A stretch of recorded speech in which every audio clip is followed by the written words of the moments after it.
Hello guys, how we doing? Welcome back to the Free Hammers. It's Monday and Ask Luke. This question, I was scrolling through some of the questions. I thought what would be the most relevant question for the time. There's a few that I've got, but this one sort of stuck out just purely because of what's going on in the football world and all the stuff that went on last week with the Europa Super League. Someone asked me, I'm not a West Ham fan, you know, I'm just sort of like a neutral and enjoy watching the channel. And I just wondered, what is the West Ham fans' main gripes with the owners? You know, and it's a good question for a neutral fan, and you know, unless you're in the mix of West Ham all the time, it's very hard to know, you know, what the gripes are.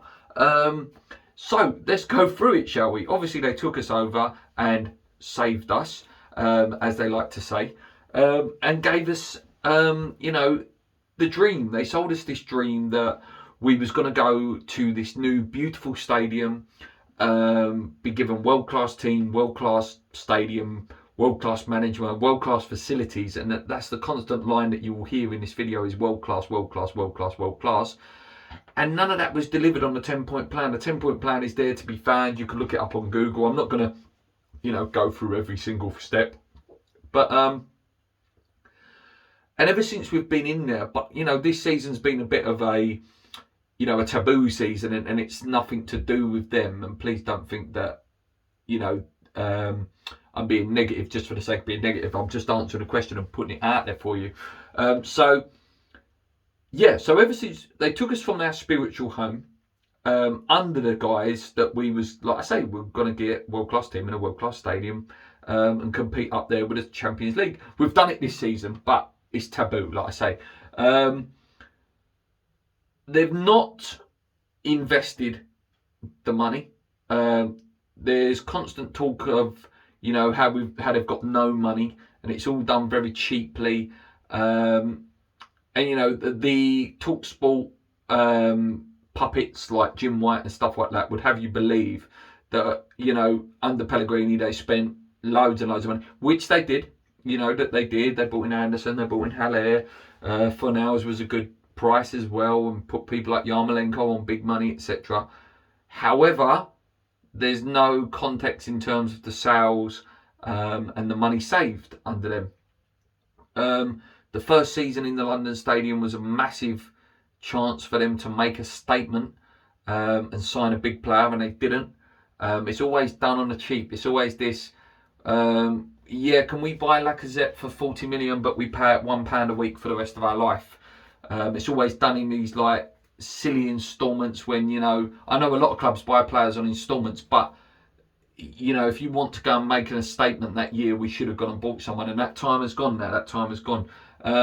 This season, you know, is another example of that.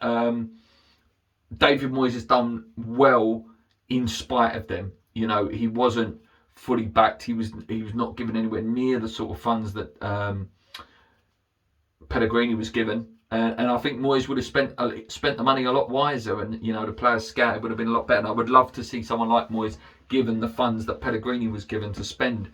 Then there was, you know, again, I like Moyes now, but you know, at the time it was it's cheap option. He's out of a job, let's get him in. And don't get me wrong, he's done fantastically well, and he's proved a lot of West Ham fans wrong. And I hope David Moyes goes on and does wonderful things for West Ham now. But it was that, and, you know, even Pellegrini to a certain extent, you know, that was, again, they blamed that on us, the fans. It was, you guys wanted Pellegrini. No, we didn't. No, we didn't at the time. Pellegrini was like the third or fourth choice, and it was like, oh, we'll bring him in because he's won the Premier League. I think at the time, most West Ham fans wanted Benitez, or someone like that, or Bielsa, which, you know, he was quite well in for at the time. And it's always, they twist it that it's on us. Obviously, the Burnley stuff, that was because, you know, we weren't allowed to protest. You know, that all kicked off because a massive protest was planned, and then it was all hushed. And then we had to find our feet, and Hammers United have built that, you know, that momentum back up for us. And I think with GSB, they've been very lucky that, you know, we've played very, very well this season. And, you know, that fans haven't been in that stadium for a year. I would still like them to leave our club. I still don't think they have the financial or love to take our club any further. There's serious poison around people like Karen Brady, who have their article in the Sun, that have embarrassed the club over years, you know, and botched transfer deals and botched managers like Martin O'Neill. If you read into it a bit, there's a lot of embarrassment. There's constant leaks from the club due to, you know, certain people leaking things to certain websites without naming names. At one point, and yes, we did have him on the channel, Little Jack. He used to be the one leaking the transfer news. And what other clubs do that? What other clubs is like the chairman's son on Twitter doing that? Yes, we used to love it. Yes, we used to read it. As West Ham fans, you are going to read it. You want the news. But when you look at it as a bigger picture, it's quite embarrassing that was happening. Yeah, so there's loads of stuff. But like I say, one of the main things is, you know, they took us from our spiritual home. And we struggled for 4 years in that stadium. It's only this season that, you know, we've had a fantastic season, that things are starting to look a little bit better. What happens beyond this season, next season, we don't know. Typical West Ham would be to go and have 4 bad seasons now. But yeah, and I think, you know, there is that thing that they've said that we've gone there to compete.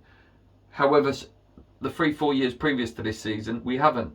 We've struggled, and they've not tried to sort it out by buying players, and they've sold some really good young players. Like Grady Diagana was a massive one that sent the fans into uproar. Yeah, so if you want to know the basics, and that really is it in a nutshell, there's a lot more to it, and you know that to do a whole thing would take hours, you know, to really put it down there. And I'm sure loads of other people that are going to be watching this video today on Monday will have loads of different gripes that really get them. But for me, they're my main ones. They took us from our spiritual home. Everything's done on the cheap. Yeah, and it's just, you just don't see the ambition and long-term plans and long-term goals. You know, they had the director of football that was appointed by the manager. The training ground, the lack of investment in scouting networks, it's all done on a cheap. David Sullivan sometimes feels like it's like he's running a football manager rather than a football club. You know, it's all done like it's in the 90s when that sort of was the way that football ran. Now it's all done differently. It's done on computers, statistics, different departments do different parts, and West Ham is a very paper thin, you know, team, and it, you know, and it has held us back. It really has. But nothing against the team this year. They've been fantastic. But yeah, someone did ask, what is our gripe with GSB? And that's it in a nutshell, guys. Until next time, come in your minds, keep believing, keep your questions coming in.